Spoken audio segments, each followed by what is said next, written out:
Madame, Monsieur, bonsoir ou bonjour selon le lieu d'où vous nous recevez. Merci donc de nous retrouver sur ce plateau spécial qui sera dédié à la famille chrétienne. Vous le savez, la famille chrétienne est importante pour l'Église.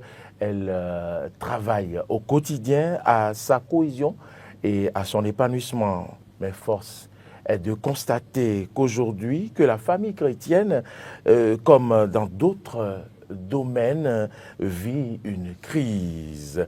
Que faire alors pour une reconsidération de la famille chrétienne? C'est une urgence. C'est pourquoi, pour parler de cette question, nous avons invité pour vous l'une des personnes les plus indiquées. Il a nom Alain Rouillot. Monsieur Alain Rouillot, bonjour. Bonjour, monsieur le journaliste. Merci d'avoir accepté notre invitation. C'est plutôt moi qui vous remercie. Vous êtes président du Conseil national du laïcat de la famille et de la vie au Bénin et membre de la commission épiscopale pour le laïcat, la famille et la vie. Depuis peu, vous occupez un poste très important au Conseil régional du laïcat de l'Afrique de l'Ouest. Vous êtes désormais promoteur de la famille chrétienne dans l'espace Afrique de l'Ouest. Vous avez été élu à la 4e Assemblée générale élective de CRLAO, tenue d'ailleurs du 7 au 10 novembre 2024 à Abidjan. C'est bien cela? C'est bien ça. Une fois encore, merci d'être venu sur ce plateau. Vraiment, je suis très heureux et très honoré pour cette invitation. Très bien. Alors, d'entrée de jeu, nous parlons donc de la famille chrétienne. Que faut-il comprendre de la famille? Qu'est-ce que c'est que la famille, Monsieur Alain Rouillot? D'entrée de jeu, je me permettrai de remercier d'abord votre plateau, tous les techniciens de cette télévision, et tous les responsables à divers niveaux. Et je voudrais aussi remercier par cette occasion en or qui m'est offerte, je voudrais remercier la conférence épiscopale du Bénin. Parce que sans elle, je ne peux pas me mettre ici, me positionner ici, m'asseoir ici, sur ce plateau, pour parler de la famille chrétienne. Puisque en son temps, précisément le 25 mars dernier, c'est la conférence épiscopale du Bénin qui m'a nommé suite à mon élection par mes pairs. Là, je salue en passant aussi les collaborateurs, les membres de la coordination nationale du laïcat, de la famille et de la vie. Et de l'autre côté, je salue tous les membres de la commission épiscopale pour le laïcat, la famille et la vie. Et pourquoi pas, je fais un coucou à mon cher évêque, Monseigneur Cyril Eugène Roudecon, et un coucou à tous ceux, à toutes celles du diocèse d'Abomey, puisque je proviens de ce diocèse et je suis le vice-coordonnateur de la pastorale familiale dans ce diocèse. Entre autres, je voudrais aussi saluer tous mes collaborateurs de l'ONG ACPE Famille, Action Citoyenne, pour la promotion de l'éducation à la responsabilité de la famille, ceux avec qui je me suis toujours battu pour restaurer l'image d'abord du mariage et l'image de la famille. Parce que dans notre jargon, on le sait, on le dit, c'est le mariage qui institue la famille. C'est vrai, aujourd'hui, la famille reçoit des coups, mais l'Église continue de tenir. Mais si en 1994, ça s'intitulait le pape aujourd'hui saint, Jean-Paul II a lancé une alerte pour dire ne laissez pas bafouer la famille africaine sur sa propre terre, ça a tout un sens. Parce que en septembre 1994, il y a eu cette grande conférence internationale sur la famille et le développement. Et en son temps, le Saint-Pape Jean-Paul II voyait déjà les dérives. Ce cri de cœur du Saint-Pape Jean-Paul II a été repris par la conférence épiscopale du Bénin avec une plaquette qui était une lettre pastorale qui avait pour titre « Ne laissons pas bafouer la famille africaine sur sa porte ». Donc, quel que soit ce que nous vivons, nous devons travailler à la défense, à la sauvegarde de la famille, parce que nous estimons que la famille est un élément, je dirais, un élément sacré dans la vie de l'homme. C'est une institution sacrée et elle doit être inviolable. On doit travailler pour. Voilà un peu d'entrée de jeu ce que je voudrais dire. Il me semble comprendre dans votre développement tout à l'heure, dans votre mot introductif, que vous avez quand même déjà tenté d'apporter une définition à la famille. J'ai entendu par exemple dire que c'est le mariage qui institue la famille. Tout à fait, tout à fait. Revenons-en donc. Est-ce déjà la définition de la famille? Non. Si c'est le cas, c'est quoi la famille chrétienne? Je ne pense pas. Sinon, ce que je peux préciser et qui peut aider les uns et les autres, surtout nos téléspectateurs et téléspectatrices, que je salue avec respect, je crois que la famille, c'est un peu ce couple ouvert à la vie. Couple qui a pour projet d'accueillir des enfants nés de leur union ou adopter. La famille, voilà comment on peut la situer. Pour avoir une idée claire. Qu'est-ce qu'une famille chrétienne alors? La famille chrétienne a pour fondement le Christ. Celui-là qui s'est incarné dans notre humanité pour dire « je suis le chemin, la vérité et la vie ». Donc cela veut dire que quand on parle de la famille chrétienne, il faut partir du Christ, qui est notre Seigneur et notre Dieu, et que nous allons célébrer bientôt avec Noël, etc., où nous célébrons sa naissance dans notre humanité. Vous parliez du mariage. Oui. Est-ce que sans le mariage, on peut alors parler de famille chrétienne? Je ne pense pas, puisque c'est justement le mariage qui institue la famille. Et c'est pourquoi, tout à l'heure, en définissant la famille, j'ai dit, la famille est le couple ouvert à la vie. Le couple, quand on parle du couple, on voit déjà en dessous le mariage, cette alliance entre un homme et une femme. Et j'ai dit que c'est un couple qui a pour projet d'accueillir des enfants nés de leur union ou adoptés, au cas où ils ont fait des années sans avoir un enfant. Est-ce que nos réalités nouvelles nous permettent-elles de toujours avoir le même visage de la famille aujourd'hui? Moi, je trouve que voilà une question très pertinente. Aujourd'hui, les réalités nouvelles font que on risque de méconnaître les fondamentaux de la famille. La famille, traditionnellement, est toujours ce qu'elle doit être et ce qu'elle est. Mais malheureusement, le visage, je dirais, de la famille change de plus en plus.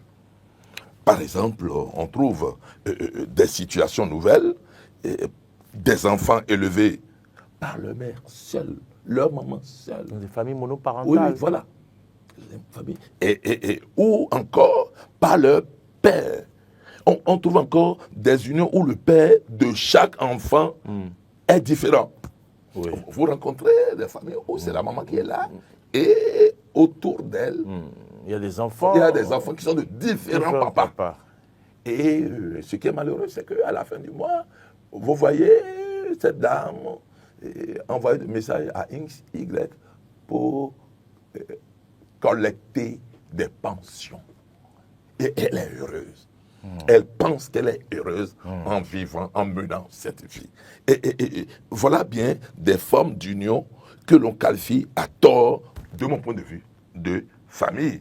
Et de plus, certains courants de pensée proposent des changements beaucoup plus radicaux où, malheureusement, nos repères se perdent.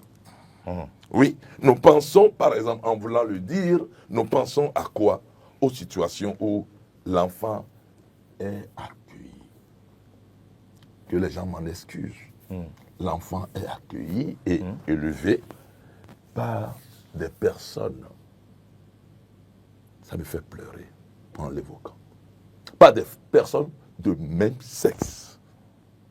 Et qui vont jusqu'à revendiquer le statut de famille. Est-ce là une famille?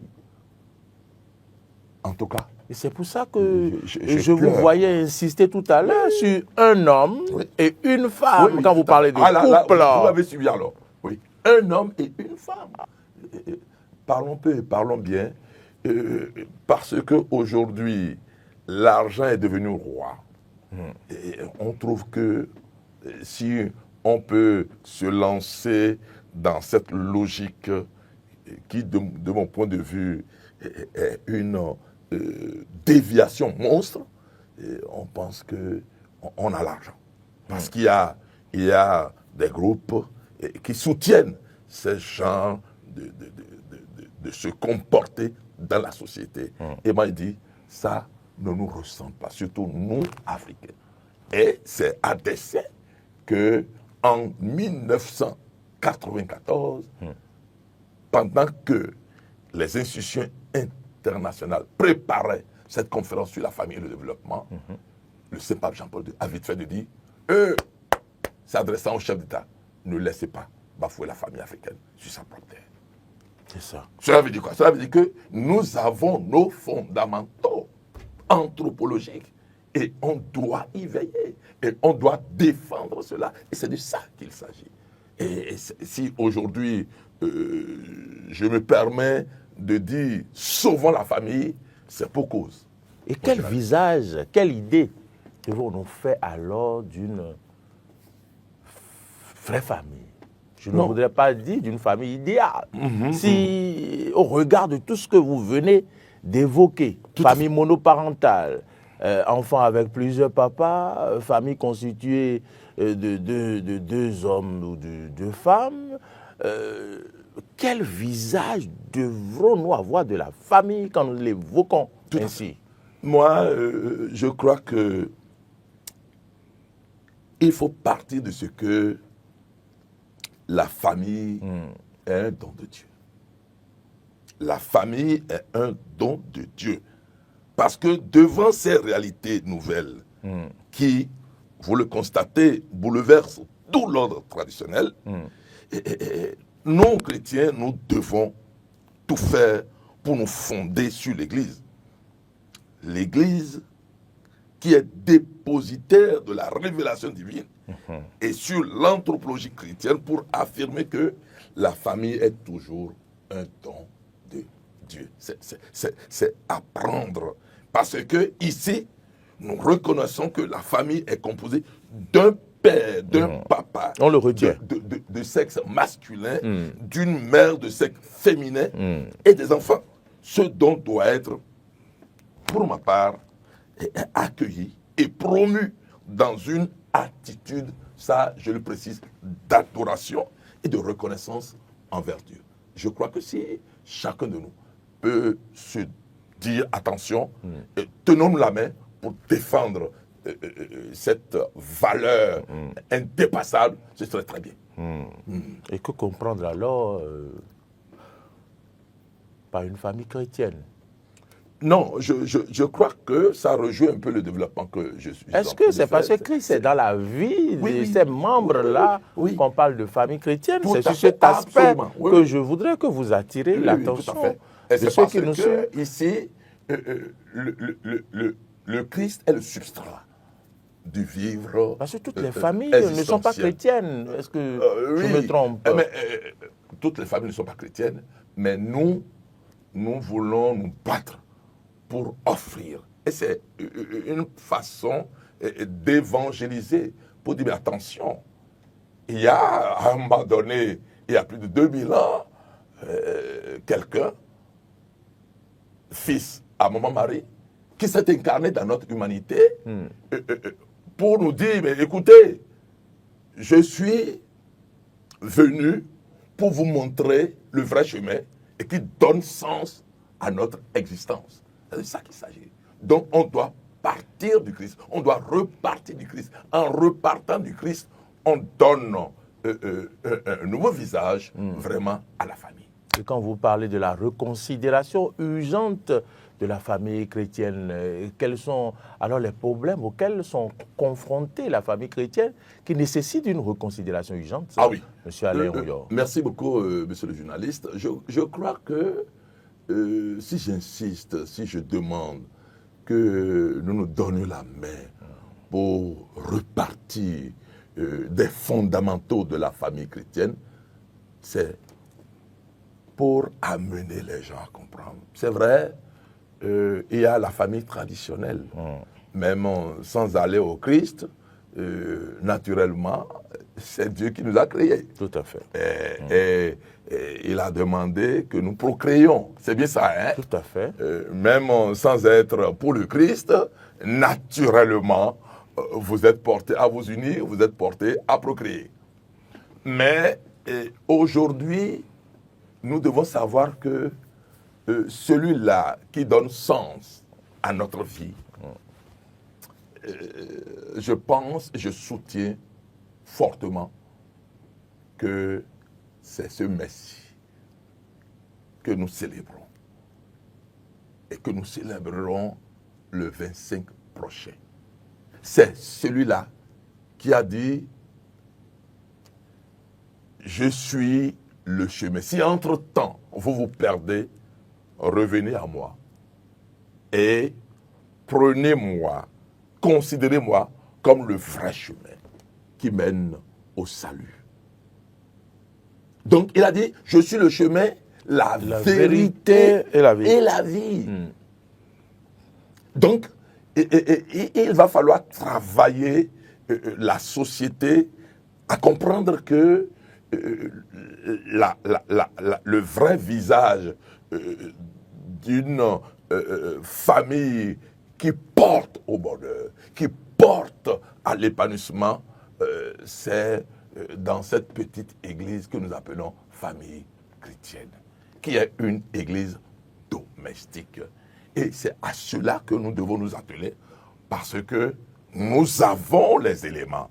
Et il nous revient de témoigner de ce que d'abord nous sommes devenus par le fait de ce sacrement de mariage qui va instituer, qui institue la famille pour que dans notre vivre communionnel, parce que la famille chrétienne, c'est un creuset où on fait l'exercice de l'amour, on fait l'exercice de la considération de l'autre, on fait l'exercice de la valorisation de l'autre, on fait l'exercice de l'accueil de l'autre dans sa différence ontologique. Donc, tant qu'on ne parvient pas à cela, il y a problème. C'est de ça qu'il s'agit. C'est de ça qu'il s'agit, vous étiez en train de le dire tantôt. Quels sont alors les défis auxquels la famille chrétienne est confrontée aujourd'hui? Oui, les défis sont nombreux. Les défis sont nombreux parce qu'aujourd'hui, on n'arrive plus à réussir l'éducation des enfants. Parce que une fois que vous procréez, la première mission, c'est l'éducation. La première mission, c'est l'éducation. Pourquoi? Parce que la famille a pour mission de structurer l'être qui vient d'arriver, que nous venons d'accueillir. On doit le structurer et inculquer dans sa vie les valeurs humaines, les valeurs chrétiennes. Et pour que déjà, l'enfant, en grandissant dans ce cocon familial, perçoive que, attention, on ne fait pas ci, on ne fait pas ça. Parce que tout être humain est l'objet, provient d'une relation d'un père et d'une mère. Donc, c'est des choses à prendre en compte avec tout le sérieux que cela requiert. Mais malheureusement, nous sommes nombreux à procréer, mais nous balayons d'un revers de main la mission qui suit en même temps la procréation. Et quelle est cette mission? Et c'est l'éducation. D'accord. C'est l'éducation. Parce que dans sa croissance normale, cet enfant qui est le fruit d'un amour doit pouvoir saisir les opportunités pour témoigner de l'amour qui est vécu au sein des parents, entre papa et maman. Et dans ce témoignage, on doit pouvoir inculquer des valeurs qui permettent à l'enfant de dire, mais tiens, ça, c'est bien. Ça, c'est mauvais. Ce n'est pas bien. Et là, nous parlons des valeurs transcendantes, c'est-à-dire le vrai, le bien et le beau. Donc, tout être humain doit se focaliser sur des valeurs transcendantes qui l'anoblissent et qui le structurent davantage et l'amènent à témoigner de ce qu'il n'est pas un animal, mais il est un être humain créé à l'image et à la ressemblance de Dieu. C'est pourquoi, dans le débat, nous insistons sur le fait que la famille est une force créatrice. C'est une force créatrice. Et la famille est là pour promouvoir déjà en son sein des valeurs, les vertus. Parce que cet enfant qui grandit est appelé à servir sa nation. Mais pour servir sa nation, il doit être un bon citoyen. Un bon citoyen, c'est celui-là qui respecte la loi. Un bon citoyen, c'est celui-là qui vit certaines vertus qui permettent aux autres de le considérer. Si l'on doit promouvoir les valeurs au sein de la famille, comment expliquez-vous les pertes de valeurs aujourd'hui? Oui, aujourd'hui, nous avons les pertes de valeurs. Pourquoi? Parce que nous sommes envahis par certaines valeurs, je dirais, exogènes. Qui font que nous, en Afrique, nous nous demandons, mais est-ce que c'est ça? C'est ça. Mais malheureusement, nous n'arrivons pas à faire attention. Nous sommes là pour consommer. Alors que dans ce que nous consommons, il y a du mauvais grain qui est inoculé et qui est envoyé. Et il faut être bien vigilant pour détecter ces mauvais grains qu'on tente de nous faire avaler. C'est ça le problème. Et aujourd'hui, vous voyez un peu nos enfants, nos jeunes filles, nos jeunes garçons, pour se vêtir, ils mettent de n'importe quoi. Alors que, dans notre tradition africaine, le corps est sacré. Ce qui me porte est sacré. Et je dois à ce qui me porte, à mon corps biologique, un certain respect. Mais malheureusement, de plus en plus, vous rencontrez des jeunes filles, des jeunes garçons. J'irai jusqu'à dire que les adultes me pardonnent. Il y a des adultes, quand vous les voyez venir, vous vous demandez si ils ont atteint l'âge adulte vraiment. Ah oui. Parce que l'âge adulte, c'est l'âge de la maturité. Où on fait très attention. Et qu'est-ce qu'ils font? Qu'est-ce que ces adultes font et qui vous font dire ça? Mais c'est dans leur habillement, c'est dans leur comportement. Ah oui, c'est dans l'habillement et dans les comportements aussi. Je parle des comportements vestimentaires. Bien sûr, bien sûr. Vous comprenez un peu. Donc ça fait que on mélange tout.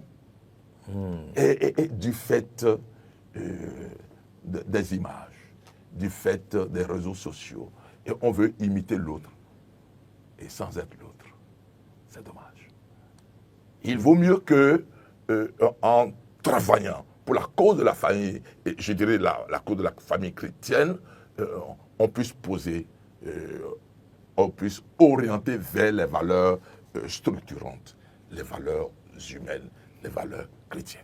Si nous savons que nous ne pouvons pas vivre en autarcie et que nous sommes sous l'influence fatale de l'évolution du monde, je vais dire, on devient un village planétaire. Absolument. Que faire alors, je vous le concède. Que faire alors pour restaurer nos valeurs africaines, nos valeurs chrétiennes? Non, c'est d'ailleurs pour ça que au niveau de l'Église, nous avons des structures depuis la base. Nous avons les communautés ecclésiales de base, nous avons les paroisses, nous avons les diocèses. Moi, j'invite nos pères,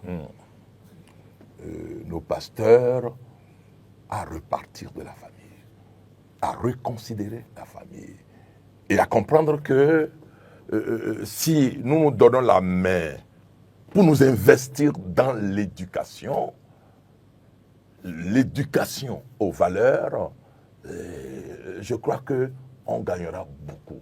Et dans ce concert des nations, nous pourrons nous distinguer par rapport aux autres cultures. Voilà. Voilà mon rêve. Voilà mon rêve. Et j'entends me donner à fond pour nous amener dans cette direction.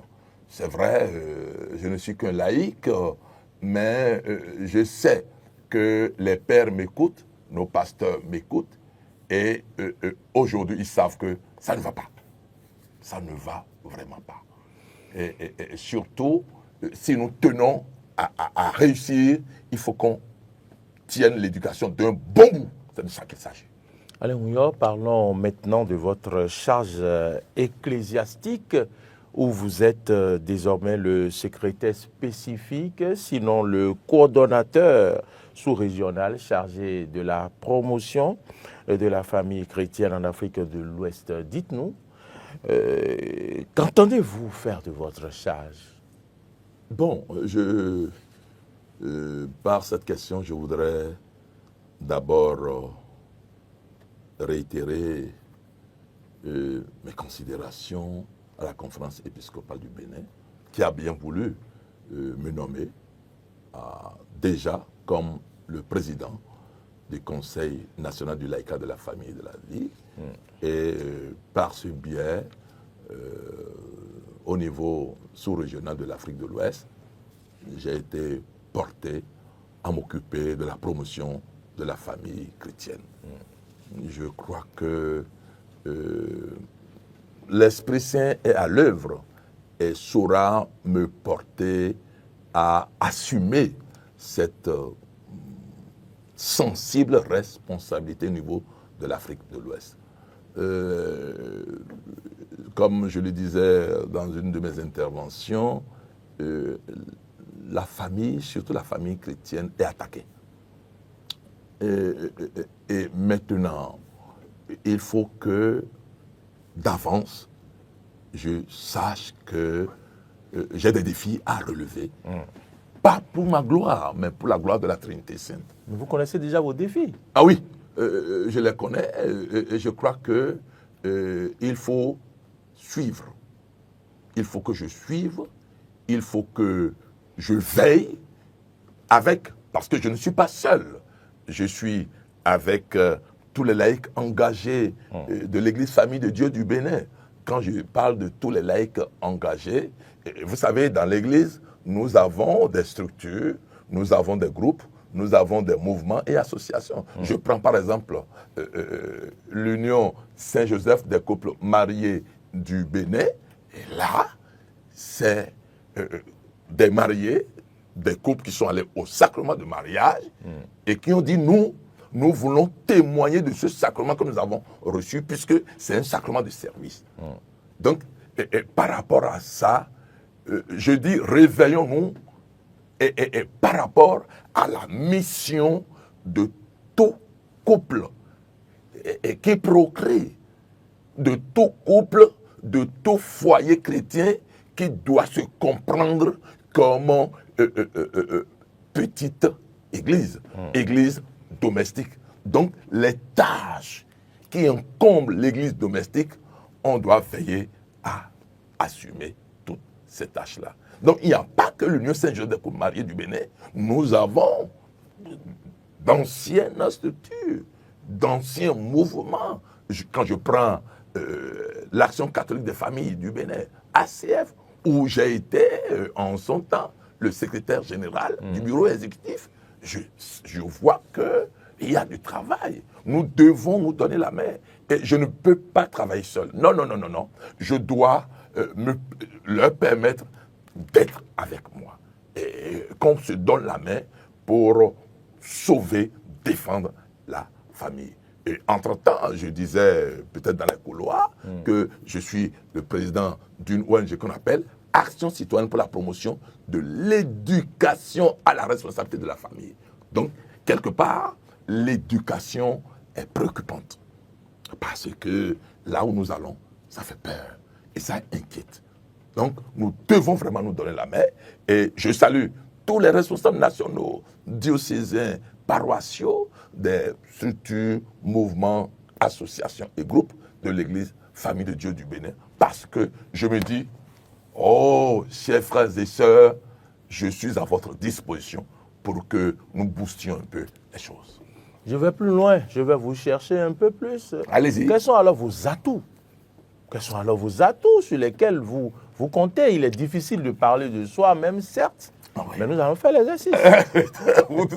Mes atouts, mes atouts sont de plusieurs ordres. D'abord, l'homme qui est devant vous aujourd'hui, je suis un enseignant de formation. D'accord. Donc, je suis un éducateur social parce que, entre-temps, j'ai eu cette grâce d'être envoyé à l'Institut pontifical pour les études du mariage et de la famille. D'accord. Donc, j'ai travaillé, j'ai étudié là-bas. Et entre-temps, j'ai travaillé au ministère aussi. Donc, il y a ça. Et je suis régulièrement marié. Donc, avec mon épouse, nous sommes ensemble il y a 40 ans. Wow. Et nous avons fait le sacrement de mariage en janvier prochain, ça fera 36 ans. 36 ans. Et nous avons des enfants, garçons comme filles. Et je crois que ça fait partie des atouts personnels. Et à côté des formations reçues dans ces creusets que j'évoquais tantôt. Donc, et appartenant à l'Action catholique des familles. Donc, je l'ai dit, j'ai été le secrétaire général du bureau exécutif de l'Action catholique des familles, ACF Bénin. Cela ne m'empêche pas de monter avec certains, puisque c'est le mariage qui institue la famille, de monter par exemple l'Union Saint-Joseph des couples mariés du Bénin. Pourquoi? Parce que en observant un peu la Sainte Famille de Nazareth, où on parle de Jésus, Marie et Joseph. Mais Joseph m'a toujours impressionné. Pourquoi? Dans son silence, il veillait à la famille. Il veillait sur la famille. À un moment donné, l'ange lui a dit, prends l'enfant et sa mère, allez à tel lieu. Et il s'est exécuté. Il n'a pas cherché à comprendre, il n'a pas cherché à discuter avec l'ange, avec Dieu. Non. Donc, dans son silence, je dis, celui-là, il inspire. Qu'on l'imite. C'est pour ça, j'ai dit, et on l'appelle comment? On l'appelle Saint-Joseph, époux chaste. Époux chaste. Si nous pouvons travailler à vivre la dignité que nous confère ce sacrement de mariage, on va beaucoup sauver les familles. Parce que si aujourd'hui, la famille est en déliquescence, les mots sont là, l'infidélité. L'infidélité. Le non-respect des accords, de l'alliance. Et on s'amuse avec ce qu'on est devenu par ce sacrement. Donc, il faut travailler dans ce sens. Et je crois, ils sont sur le terrain, ces couples sont sur le terrain, et on se donne la main pour témoigner de ce que nous sommes devenus par ce sacrement. Le sacrement. Parce que pour l'Église, c'est un sacrement de service. Nous ne sommes pas des prêtres, mais nous nous disons, nous devons témoigner de ce que nous sommes devenus. Ce que nous sommes devenus, c'est ce qui est advenu le vendredi saint. Qu'est-ce qui est advenu le vendredi saint? C'est cet amour fou du Christ pour l'Église, qui l'a amené jusqu'à offrir sa vie. Il n'y a que les couples unis par le sacrement de mariage qui vivent cet événement. Et c'est pour ça que Saint Paul est allé jusqu'à dire, parlant des couples, du mariage, il dit, ce mystère est grand. Je le dis en pensant au Christ et à son Église. Donc, nous sommes embarqués pour une cause et nous devons défendre cette cause-là. Vivre la vérité du sacrement reçu. C'est de ça qu'il s'agit. Une famille chrétienne exemplaire dans une communauté peut-elle avoir d'influence sur la communauté? Ah, forcément. Et vous devenez des repères pour cette communauté. Et vous verrez, même sans claironner, ils vont venir vers vous. Parce que vous vivez un mystère qui les dépasse. Ils veulent comprendre. Donc c'est de ça qu'il s'agit. Si tous ces couples unis par le sacrement de mariage peuvent travailler à vivre la vérité de ce qu'ils sont devenus par le sacrement de mariage, ils vont impacter. Et l'évangélisation, ce n'est pas les belles paroles. L'évangélisation, c'est beaucoup plus la vie que vous menez et qui est observée de loin. Même regardez nos enfants. Pendant qu'ils sont là, ils ne parlent pas. Ils ne nous contredisent pas. Mais ils observent. Ils encaissent. À un moment donné, vous les verrez. Oh papa, tu as été formidable. Maman, oh tu as été formidable. Parce qu'ils ont eu le temps de vous observer. Je crois que il y a une pensée de Saint Paul qui me revient souvent à l'esprit et qui est derrière moi. L'homme contemporain, je crois que recherche beaucoup plus les témoins que ceux-là qui sont là à parler. Vous comprenez?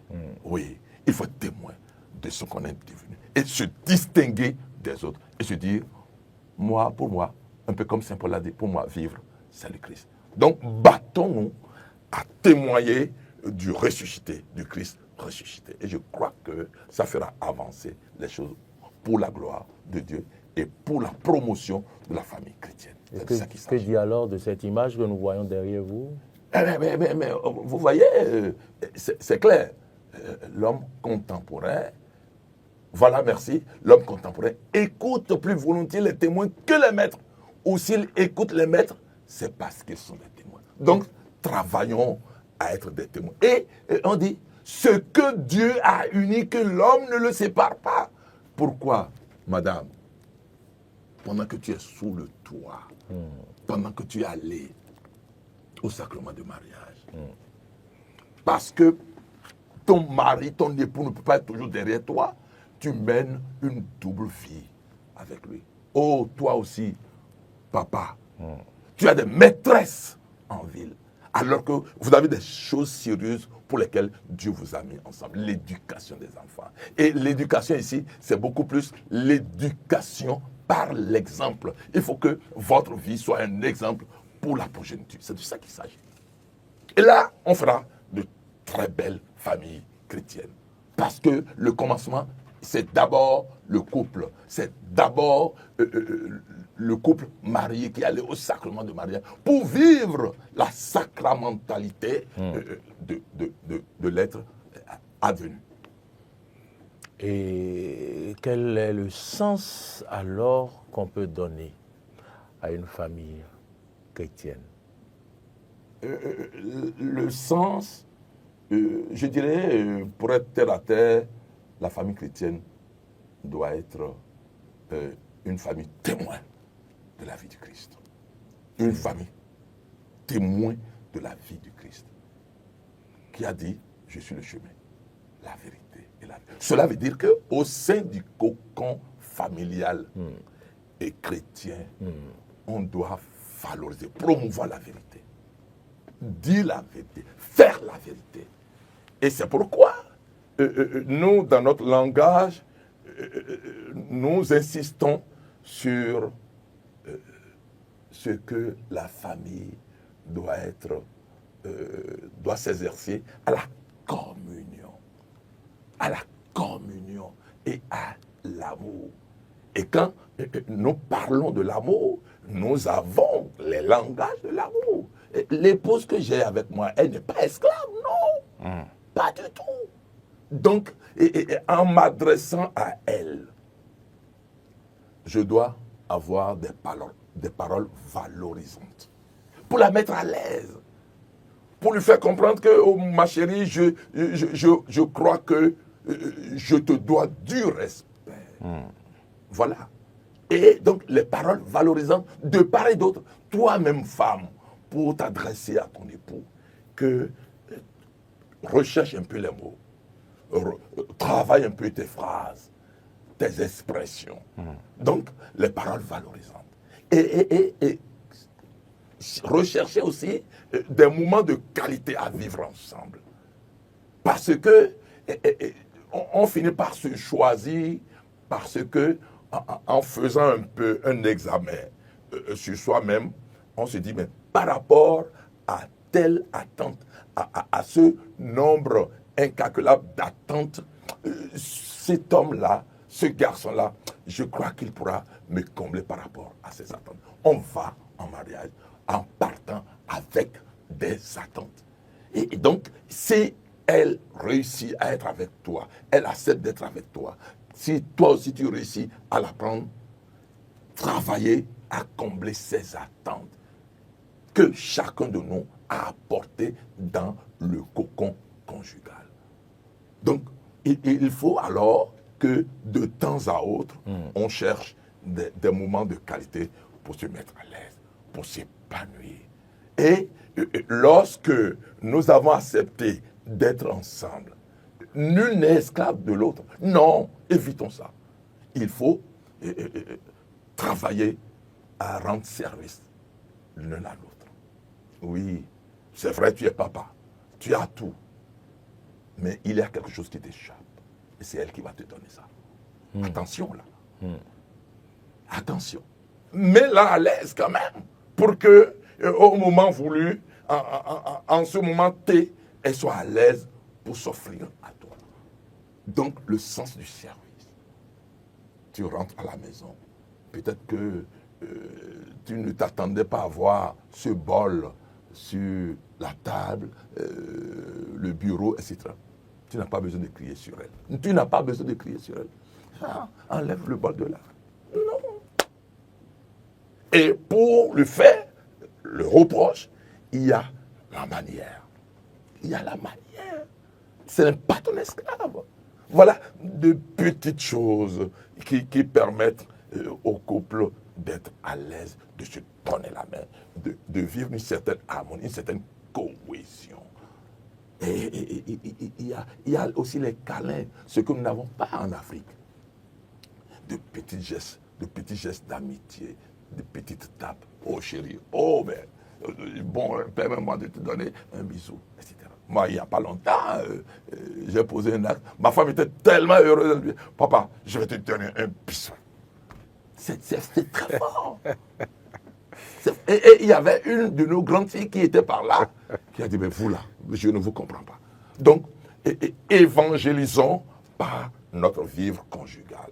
Puisqu'on parle de communion. Et le couple, c'est une communauté d'amour et de communion. Nous devons travailler et on doit surtout mettre en exergue le dialogue, la communication. Voilà autant d'ingrédients qu'il faut pour faire redémarrer les couples et pour travailler pour la promotion de la famille chrétienne, qui est une église domestique.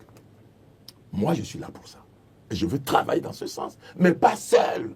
Je veux travailler avec toute la coordination du laïcat de la famille et de la vie. Aujourd'hui, regardez un peu, j'insistais tellement sur l'éducation. Pourquoi? Parce que, à un niveau de leur croissance, les enfants se retrouvent face à des crises que nous appelons, dans notre jargon, des crises adolescentaires. Mais il faut papa, il faut maman pour écouter, pour intéresser, dans l'humilité, dans la tendresse, dans le sens de la miséricorde. Et là, l'enfant se dispose à te parler. Moi, tout dernièrement, j'étais content de ma Benjamin qui a dit, papa, je vais te voir. Et qu'est-ce qu'elle dit? Elle dit, mais papa, tu sais, mon cœur balance. Ton cœur balance, pourquoi? Il dit, j'ai 2 garçons qui m'aiment. et qui sont pressés même. Et c'est ma fille. Ça va étonner certaines personnes. Ce que nous ne savons pas, tel que Dieu nous a créés, la fille est portée vers son papa.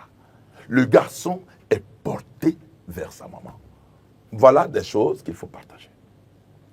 Et il faut se disposer à créer ce climat affectif qui permette vraiment à l'enfant, garçon ou fille, à aller sans ménagement vers son père ou vers sa maman. Donc voilà autant de choses que nous avons à faire pour promouvoir la famille chrétienne. Déjà au niveau de l'Église Famille de Dieu du Bénin, et j'entends me laisser conduire par l'autorité et la puissance de l'Esprit Saint pour qu'au niveau de l'espace de l'Afrique de l'Ouest, on puisse comprendre que, attention, la famille est une valeur indépassable. Ma dernière question, que faire alors quand la famille est en difficulté parce que tout n'est pas rose, pendant les moments difficiles où le diable tente de s'effrayer un passage, sur quoi la famille chrétienne devrait se reposer pendant ces moments? Et c'est bien que vous ajoutiez sur quoi la famille chrétienne.